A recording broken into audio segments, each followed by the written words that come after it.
Assalamualaikum warahmatullahi wabarakatuh. Selamat siang anak-anak. Kembali lagi bersama Ibu Putri. Bagaimana kabar kalian hari ini? Semoga tetap dalam keadaan sehat ya. Sebelum memulai pembelajaran, mari kita berdoa. Semoga apa yang kita pelajari hari ini dapat dimengerti dan dipahami. Amin. Berdoa dimulai.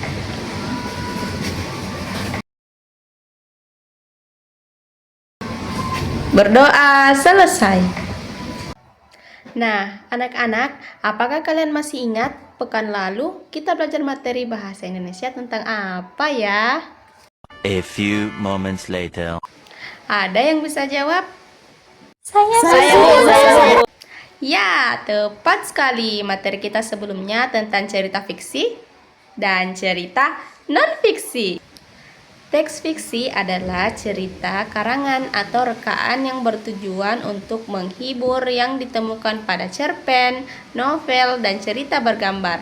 Teks fiksi memakai cerita rekaan atau didasarkan pada cerita nyata. Tujuan teks fiksi untuk menghibur dan menceritakan suatu peristiwa. Teks non-fiksi adalah teks yang berisi fakta atau hal-hal yang benar-benar terjadi dalam kehidupan sehari-hari. Teks non-fiksi dapat ditemukan dalam artikel, surat kabar, atau majalah, misalnya jurnal tentang sejarah atau ilmiah biografi dan karya sastra. Teks non-fiksi difungsikan sebagai hiburan dilengkapi dengan gambar seperti grafik, tabel, dan diagram. Karya sastra seperti cerpen, novel, dan fabel memiliki unsur pembentuk dan unsur pembangun. Unsur-unsur yang berperan dalam pembentukan cerpen terdiri dari unsur intrinsik dan unsur ekstrinsik. Apa itu unsur intrinsik? Unsur intrinsik adalah unsur pembangun dari dalam cerita. Unsur intrinsik unsur penting yang tidak boleh dilewatkan dalam karya sastra. Komponen terdiri atas tema, tokoh atau penokohan, alur cerita, latar, gaya bahasa, sudut pandang, dan amanat. Yang pertama ada tema. Tema adalah ide pokok atau gagasan besar yang melandasi sebuah cerita. Kedua, tokoh dan penokohan. Tokoh adalah orang, binatang, atau benda yang diinsankan yang menjalani peristiwa. Dalam berbagai peristiwa, cerita berdasarkan sifatnya. Tokoh dibedakan menjadi tiga, yaitu protagonis, antagonis, dan tritagonis. Ketiga, ada latar atau setting. Adalah segala petunjuk keterangan serta acuan yang berkaitan dengan ruang, waktu, suasana, dan situasi sosial terjadinya peristiwa. Dalam cerita, latar dapat dibedakan menjadi latar tempat, latar waktu, latar suasana. Keempat, alur cerita. Alur adalah jalan cerita atau rentetan peristiwa yang disampaikan secara kronologis sehingga membentuk sebuah cerita. Yang terakhir adalah amanat.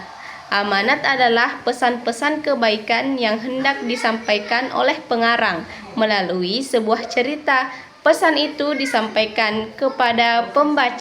Pembaca majas. Majas adalah gaya bahasa dengan makna kiasan yang dipilih penulis untuk menyampaikan kesan. Macam-macam majas, yaitu yang pertama, majas metafora. Majas metafora adalah perumpamaan yang menggunakan kata yang tidak dimaknai secara harfiah, atau lebih jelasnya, majas yang membandingkan suatu benda terhadap benda lain dengan sifat sama atau hampir sama. Yang kedua, majas personifikasi. Majas yang melekatkan sifat manusiawi pada hewan atau benda mati, sehingga seolah-olah hewan atau benda mati tersebut memiliki sifat atau kelakuan tindakan layaknya manusia. Yang terakhir adalah majas hiperbola. Majas yang mengungkapkan suatu secara melebih-lebihkan dari kenyataan. Membedakan kalimat langsung dan kalimat tidak langsung. Kalimat langsung adalah kalimat yang berasal dari ungkapan atau pernyataan dari seseorang tanpa adanya perantara dan tanpa mengubah apa yang ia utarakan. pada sebuah teks kalimat, langsung ini ditandai dengan pemakaian tanda petik 2. Sedangkan kalimat tidak langsung merupakan kalimat yang digunakan untuk menyampaikan atau melaporkan kembali ucapan yang pernah disampaikan seseorang tanpa mengutip keseluruhan kalimatnya.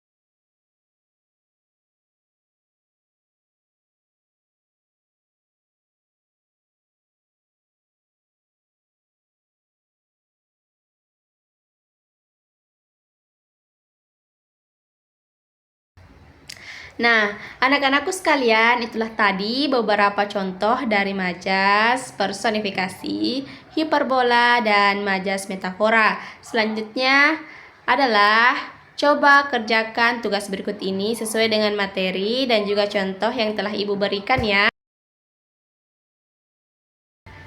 Baik anak-anak, cukup sekian materi bahasa Indonesia untuk hari ini. Semoga apa yang kita pelajari hari ini dapat dimengerti dan dipahami dengan baik ya. Amin. Ibu akhiri dengan ucapan Wallahul muwaffiq ila aqwamit thariq. Wassalamualaikum warahmatullahi wabarakatuh and see you.